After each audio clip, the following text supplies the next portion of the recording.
Sekali ketika orang tua saya, bapak dan ibu selalu bilang bahwa cukup saya yang tidak sekolah, cukup kami yang tidak memiliki pendidikan, cukup kami yang berjualan, cukup kami yang harus begadang malam-malam jualan, cukup kami yang ngutang.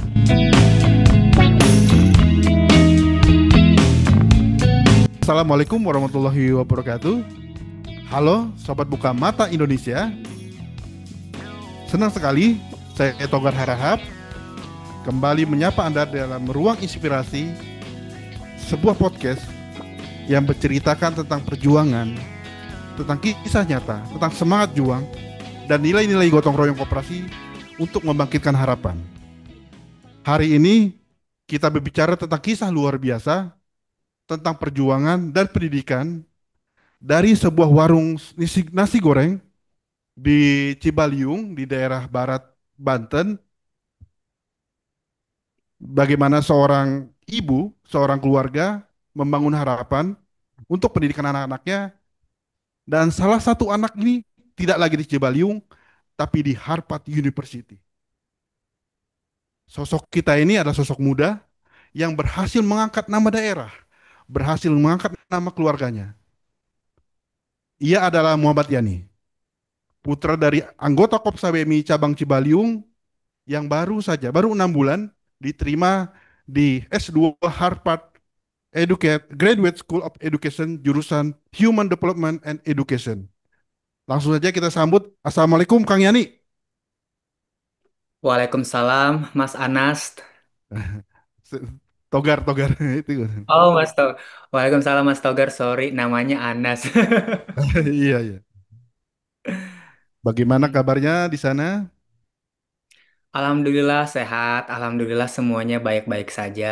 Sejauh ini mungkin cuacanya aja yang berbeda, Mas. Hmm. Ini Hmm. beneran ini orang tua ini pedagang nasi goreng. Betul, ibu dan bapak jualan nasi goreng dan saya juga sering banget ngelihat ibu kalau lagi kumpulan ini ya, Koperasi BMI ini, Kopsyah Hmm. ini di rumah. Jadi kayak ya, Pas mendengar bakal diterima di Harvard University ini bagaimana perasaannya, Kang Yani? campur aduk sih ya Mas ya. Karena saat itu saya lagi di Depok, lagi di UI, karena lagi ada kursus academic writing untuk persiapan dari beasiswanya juga dikasih. Dibuka di Depok tanggal 7 Maret waktu itu. Hmm. Antara seneng, sedih, terharu, semuanya menjadi satu kayak es doger campur. Hmm. Em, gimana ya? Saat itu mungkin lebih ke nangis, lebih ke bersyukur, lebih ke langsung pulang memeluk orang tua karena berkat doa dan dukungannya mereka, saya sampai bisa mendapatkan pengumuman kelolosan dari Harvard. Jadi bahagia banget. Kadang perjuangan orang tua itu nggak perlu kata-kata, tapi doanya bisa menembus langit ya Kang. Betul, exactly. Hmm. Itu perasaan ibu bagaimana saat mendengar anaknya diterima bakal ke luar negeri? Apa nangis atau mungkin takut nanti bakal apa-apa gitu? Hmm, Saat itu karena sebelum pengumuman saya langsung bilang ke mereka bahwa saya mau kuliah ke luar negeri. Ini loh kampus tujuan saya. Jadi saya tunjukkan YouTube-nya. Nanti semoga saya bisa kuliah di sini. Mohon doanya. Jadi pas mereka tahu saya lolos pulang dari Depok ke Cibaliung, ya mereka nangis. Mereka memeluk saya. Mereka bersyukur mengucapkan alhamdulillah gitu ya. Karena ternyata hal-hal yang mustahil untuk kami anak dari kampung, anak pedagang nasi goreng, ya bisa apa sih sebenarnya gitu, tapi malah mendapatkan kabar baik lolos di kampus terbaik di dunia di Harvard University. Mereka sangat happy banget. Harvard University ini melahirkan banyak orang ya, Bill Gates, Mark Zuckerberg, Betul, termasuk Barack betul. Obama gitu. Barack Obama dan Hmm. petinggi-petinggi negara kita juga Iya, sebagian besar dari Harvard University. merasa minder nggak awal masuk? Apalagi Awal masuk, mm-mm. Apalagi gimana Mas? apalagi kita dari ya daerah-daerah yang paling jauh gitu dari ibu kota. Kalau ke sana itu dari Cibaliung gitu kan. Sampai kemudian kita ya ada yang banyak bermimpi loh. Saya maaf saya ngomong. banyak yang bermimpi loh, seperti Kang Yani itu banyak yang bermimpi gitu. Kemudian pertanyaannya apa yang bikin Kang Yani tetap percaya diri bisa masuk ke Harvard University? Bisa ceritain nggak? Oke. Apa gitu? Tadi pertanyaan pertama minder. Awalnya betul minder banget karena ngerasa nggak belong di sini, ngerasa waduh kayaknya gue bodoh banget deh, gue goblok banget deh. Kayaknya Hmm. bahasa Inggris gue berantakan banget deh gitu. Terus takut dijudge juga, takutlah kayak orang-orang berpikir ini apaan sih nih orang nggak jelas banget gitu ya. Cuman Hmm. semakin kesini semakin sadar bahwa lingkungan pendidikan di sini itu tidak seperti itu. Kita semua sama dan cultural background kita benar-benar direspek dan ditoleransi sama semua orang, bahkan sama dosen. Jadi kalau saya misalnya telat ngumpulin tugas, saya misalnya nggak paham tentang materi, mereka itu paham bahwa oh ini Muhammadiyani baru transisi dari kampung dan mau masuk ke perkuliahan yang luar biasa, jadi ribet. Dan mereka memahami akan hal itu dan mereka membantu bukan untuk membedakan saya karena saya dari kampung, tapi Hmm. mereka membantu saya untuk sama dengan orang-orang di sini. Mereka selalu bilang, kamu dari kampung, kamu dari Cibaliung, bukan berarti kamu itu lebih bodoh dari mereka. Atau kamu tidak bisa sama dengan mereka. Tapi kamu adalah orang yang luar biasa, yang bisa sama-sama berjalan dengan mereka, bahkan mungkin lebih baik dari mereka. Dari situlah saya merasa saya diakui dan saya dicintai di sini, jadi minder mungkin masih ada sedikit, tapi nggak terlalu banyak. Dan Hmm. apa yang membuat saya yakin hingga selalu berpikir yakin untuk bisa kuliah hingga ke Harvard. Jadi dulu sama saya juga pesimis dengan diri sendiri. Ah Yan, lu orang kampung, lu orang miskin, orang tua pedagang nasi goreng, kerjaan ngutang gitu ya buat hidup Hmm. sehari-hari. Mana mungkin gitu bisa kuliah sampai ke luar negeri.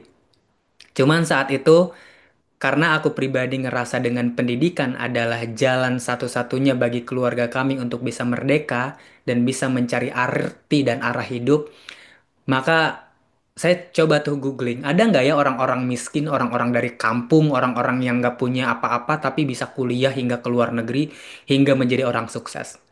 Sampai ada satu buku yang sangat luar biasa namanya Educated karya Tara Westover. Darah Jadi sobat. dia itu orang Amerika, wanita orang Amerika yang lahir di pegunungan di Idaho, jauh banget, kayak jauh dari perkotaan, terisolasi, orang tuanya menolak pendidikan formal, mereka tidak mau healthcare masuk, jadi benar-benar survivalist banget di hutan. Dan Tara Westover ini nggak menempuh pendidikan hingga 17 tahun. Bisa kebayang nggak dia tidak sekolah sampai usia 17 tahun karena orang tuanya tidak memiliki pendidikan juga dan menolak akan pendidikan. Namun saat itu Tara Westover melihat dirinya dari lebih daripada apa yang dia alami saat itu. Oh, Hmm. saya dari kampung. Orang tua saya tidak memiliki pendidikan tinggi. Survivalist di hutan. Oke, saya bisa melihat diri saya ketika saya punya pendidikan. Saya harus melihat arah hidup saya dengan pendidikan. Dan di usia 17 tahun, Tara Westover ini mengambil SET, kayak salah satu testing untuk masuk perguruan tinggi di Amerika. Kalau di kita UTBK ya. Oke. Kalau di kita UTBK, dan dia masuk ke Brigham Young University di Amerika hingga lanjut ke Harvard University. Dari situlah saya yakin bahwa oh ini ada orang nih. Dia menceritakan dirinya di dalam sebuah buku Educated dari orang yang sangat terisolasi dari pedalaman pegunungan di Idaho Amerika Serikat bisa menjadi orang yang bahkan menciptakan buku yang luar biasa. Itu relate dengan saya. Saya melihat buku ini adalah saya di dalamnya Hmm. dan saya berusaha untuk mengikuti apa yang bisa saya lakukan agar saya bisa seperti Tara, dari orang yang berasal dari tempat pedesaan, jauh dari hiruk-pikuk kota, dengan latar belakang yang sangat mungkin bisa dikatakan miskin, tapi dia Mhm. berhasil menjadi orang yang luar biasa. Itu yang menjadi pegangan saya saat ini. Kang Yani, kita refleksi ke nilai-nilai keluarga ya. Tentu ini Boleh. sangat besar sekali efeknya buat karakter Kang Yani sampai sekarang. Kalau boleh tahu, kalau melihat perjuangan ibu yang tetap tekun berjualan sama ayah ya kan, itu kan menjadi bagian dari apalagi lewat kepercayaan melalui Kopsa BMI, mendapat pembiayaan dari Kopsa BMI. Apa nilai-nilai dari keluarga yang sampai sekarang nggak boleh kita langgar? Tentu misalnya sholat kan tentu itu jadi pesan. Betul, betul. Nah, itu Iya, apa? Apa nilai-nilai dari ibu? Hmm. saya ingat. Hmm. Orang tua tidak mewariskan kekayaan, tapi dia mewariskan semangat buat Kang Yani sampai bisa menjunjung Harpat. Itu intinya ya. Betul. Dan orang tua saya tidak pernah malu untuk melakukan apapun selama itu baik untuk mendukung saya. Dan dia akan benar-benar melakukan apapun, salah satunya mencoba untuk meminjam uang, Iya. mencari pendanaan gitu kan. Hmm. Salah satunya ke Koperasi BMI. Itu yang membuat saya sadar dan berpikir bahwa mereka melakukan segalanya untuk saya dan keberhasilan saya hingga ke Harvard bukan berarti karena saya sendiri, tapi ada orang tua saya yang meskipun mereka tidak memiliki pendidikan tinggi, tapi mereka memiliki hati, memiliki kecerdasan yang tidak semua orang tua miliki untuk mengurus Hmm. anaknya. Oke. Ini kembali lagi ke daerah asal, Kang Yani. Kang Yani berasal dari Pandeglang, Cibaliung, tapi sekarang bisa bergaul di lingkungan internasional di Harvard. Kita punya banyak negara kan banyak dari macam etnis berkumpul di Harvard. Betul. Nah, ini kadang-kadang jadi minder nih. Orang teh terbiasa bahasa Inggris gitu. Kalau bahasa orang Bantunya kita nggak bisa ngomong Inggris yang baik. Nah, apalagi di dalam kancah pergaulan global ini kita harus punya kemampuan bahasa, berpikir kritis, dan juga punya karakter yang kuat. Kang Yani dari Banten. Kita ini bawa nilai-nilai Jawara, Hmm. bawa nilai-nilai yang besar sekali dari Banten. Nah, bagaimana Kang Yani bisa menghadapi itu semua? Oke. Em, saya di sini tidak berusaha untuk mengganti diri saya menjadi orang lain. Oh, Hmm. saya dari Banten. Saya Hmm. membawa nilai-nilai Jawara. Saya adalah orang yang deso dari kampung. Saya memeluk dan berpegang teguh pada nilai-nilai yang saya bawa dari Banten. Biarkan Hmm. orang lain tahu bahwa aksen Sunda saya yang ada di sini di Amerika adalah menjadi aksen yang unik. Bahasa Ah. Inggris saya yang berantakan dengan campur Hmm. aduk dengan bahasa Indonesia kemana-mana, itu menjadi nilai unik bagi saya. Oh, aksen kamu lucu. Iya, karena saya dari Banten. Bahasa Hmm. saya bahasa Sunda Cibaliung yang kasar. Hmm. Jadi saya tidak merubah diri saya untuk menjadi orang yang sempurna di Amerika. Hmm. Tapi saya ingin menunjukkan kepada mereka bahwa saya dari Cibaliung, saya dari Banten, saya bisa membawa itu semua di hadapan kalian, dan ayo kita berinteraksi dengan apa yang kita punya masing-masing. Hmm. Saya tidak pernah bilang saya malu karena saya dari Cibaliung. Saya tidak pernah, oh, kepribadian saya kok beda ya dari orang lain. Kok saya kelihatannya aneh ya? Enggak. Saya memeluk perbedaan itu karena itu yang saya dapatkan dari lingkungan saya dan saya coba sesuaikan untuk bagaimana kebudayaan yang saya bawa, oppression yang saya miliki, langkah-langkah yang mungkin telah saya lakukan bersama keluarga saya hadirkan di meja Harvard. Saya tunjukkan kepada mereka dengan gaya bahasa Inggris saya yang mungkin tidak begitu sempurna, Hmm. tapi bagaimana mereka bisa menerima itu sebagai hal yang unik dari saya. Kang Yani, kalau Kang Yani ada di depan ribuan pelajar Banten, ribuan anak anggota Koperasi BMI yang saat ini sedang melanjutkan pendidikannya dan pengen ke luar negeri, apa yang ingin Kang Yani pesan? Advice apa yang Kang Yani ingin sampaikan? Saya tidak bisa memberikan pesan yang luar biasa kepada teman-teman, tapi di sini saya hanya ingin bilang bahwa ketika kita sudah mau bermimpi, ketika kita sudah membayangkan hidup kita itu akan menjadi seperti apa, maka tugas kita adalah bukan hanya sekedar memikirkan siapa diri kita di masa depan, tapi coba mulai dari hal-hal kecil. Saya dulu berpikir kecil banget. Saya dulu berpikir selalu impossible, semuanya tidak mungkin. Tapi ketika saya mengubah pola pikir saya menjadi, oke, banyak orang yang tidak mampu, banyak orang dari keluarga petani yang kini berhasil menjadi seorang yang luar biasa, itu menjadi orang-orang yang sukses. Maka saya mengubah pikiran-pikiran itu menjadi hal-hal yang positif, dari pesimis menjadi optimis, dari tidak yakin menjadi yakin. Dan saya mulai hal-hal tersebut dengan hal-hal kecil, dengan belajar bahasa Inggris, membaca buku meskipun males-malesan, Hmm. hangout bersama teman-teman, kemudian berbicara kepada orang tua tentang mimpi-mimpi kita, selalu berpikir bahwa sesuatu yang sulit bukan berarti itu mustahil. Sesuatu yang sulit itu bagian dari pembentukan jati diri dan bagaimana kita bisa bertarung untuk mewujudkan apa yang kita mau sebenarnya. Dan ketika kita mau menjadi orang yang kita inginkan sekarang, maka tugas kita adalah bertarung untuk menjadi orang tersebut. Jadi no Hmm. matter what your economy or financial situation, Hmm. bagaimanapun keadaan ekonomi, bagaimanapun keadaan kita sekarang ini, selama kita punya kemauan, everything is gonna be perfect as what we want. Sebagai pembelajar ya, saya bilang Kang Yani ini pembelajar. Pembelajar yang tekun. Ini saya dengar dari pembicaraan selama ini Kang Yani ini sosok yang pembelajar. Lantas kenapa memilih human development? Apa artinya jurusan ini sekarang? Bisa sampaikan Oke. jurusan apa sih sekarang gitu?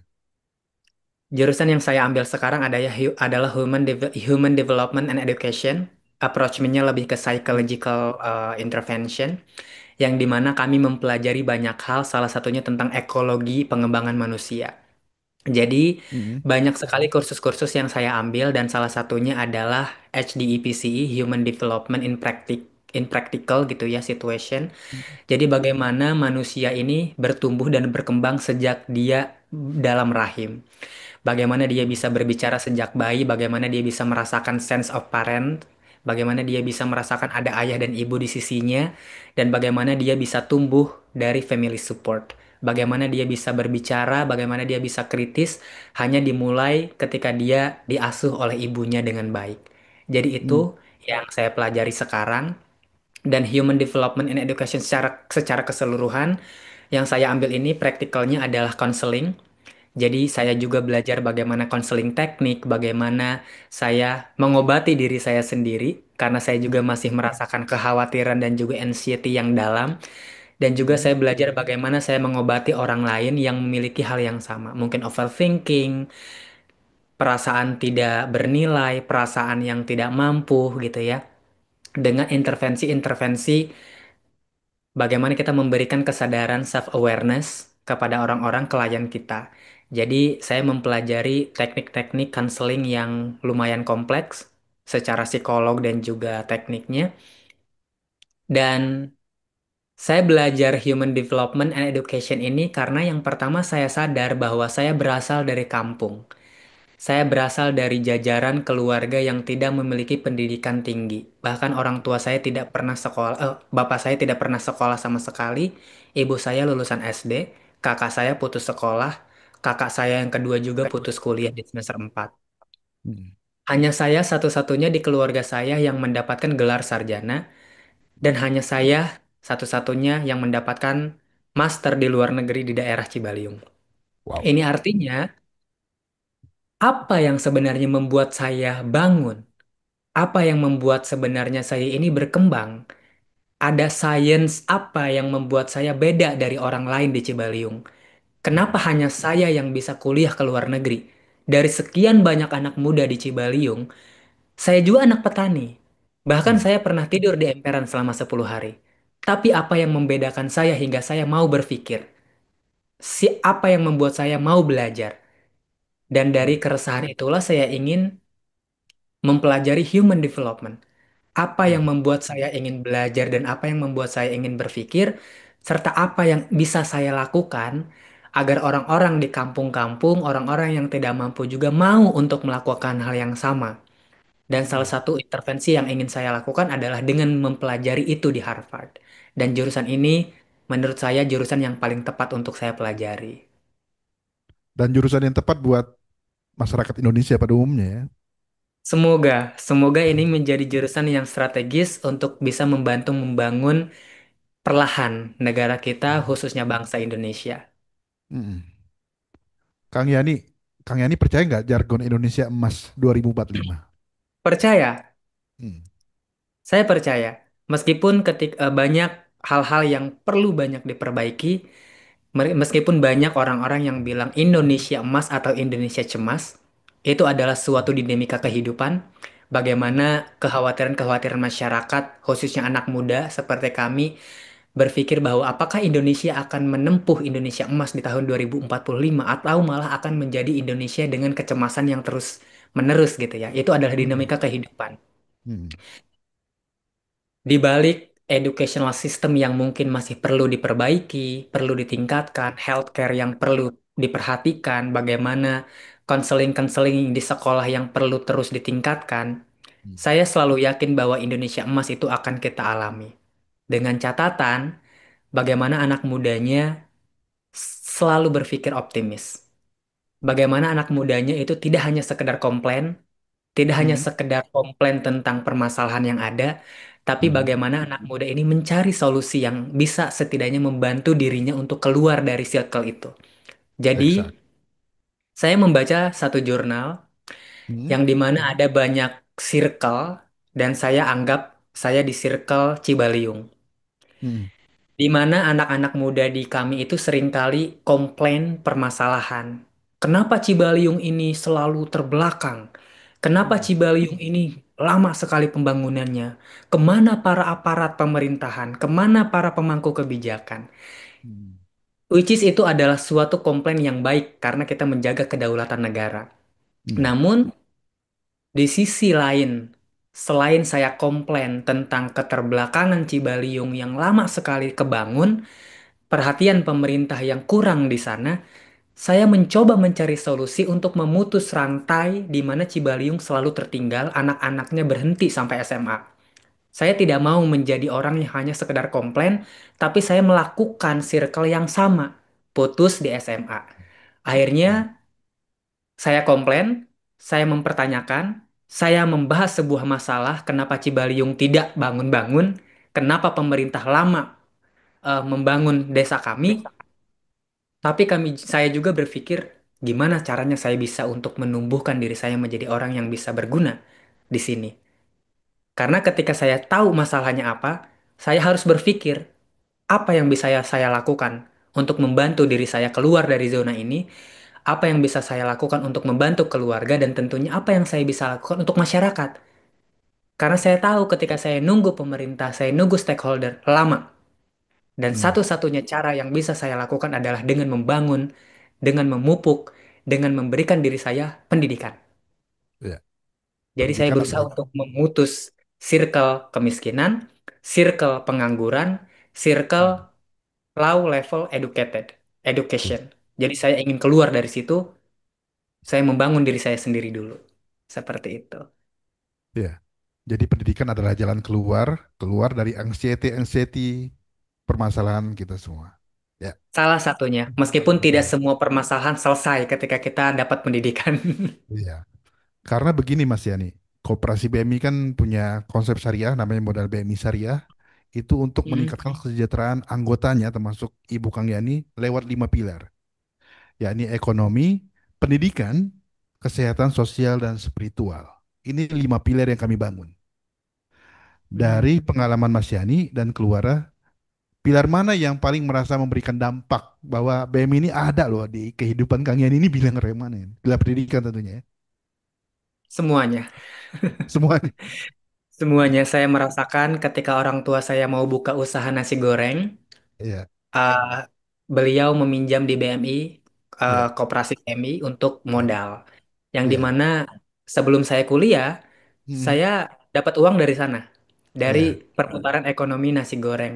iya. Dan modal untuk perekonomian akhirnya berjalan untuk keluarga saya. Dan bonusnya artinya dengan adanya sedikitnya uang yang bisa diberikan kepada keluarga, khususnya Hmm. saya sebagai anak, akhirnya saya bisa makan, bisa berpikir jernih, dan bisa berpendidikan. Dari situlah ada bonus-bonus tambahan berupa pendidikan, salah satu pilar dari BMI ini yang sangat membantu saya, keluarga saya khususnya, ya banyaklah dorongan-dorongan dan faktor lain yang membuat saya hingga ada di sini. Wow. Kami terima kasih banyak ini, Kang Yani, sudah sharing, sudah ngasih insight bagaimana membangun manusia itu nggak hanya dari kebutuhan, tapi juga dari awal, dari dia lahir kan kita dengar juga.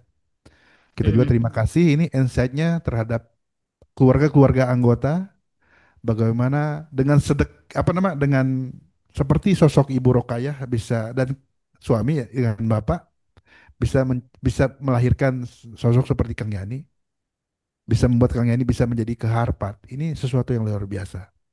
Jangan pernah tanggung-tanggung terhadap pendidikan anak-anak. Karena itu jalan keluar, itu mengangkat nama baik. Kami ucapkan terima kasih Betul. dari Koperasi PMI. Sukses selalu di sana, cepat lulusnya dan bisa kembali berperan besar di Banten dan juga di Indonesia. Terima kasih. Kami tutup. Wassalamualaikum warahmatullahi wabarakatuh. Waalaikumsalam warahmatullahi wabarakatuh. Terima kasih banyak. Halo, terima kasih Kang Yani.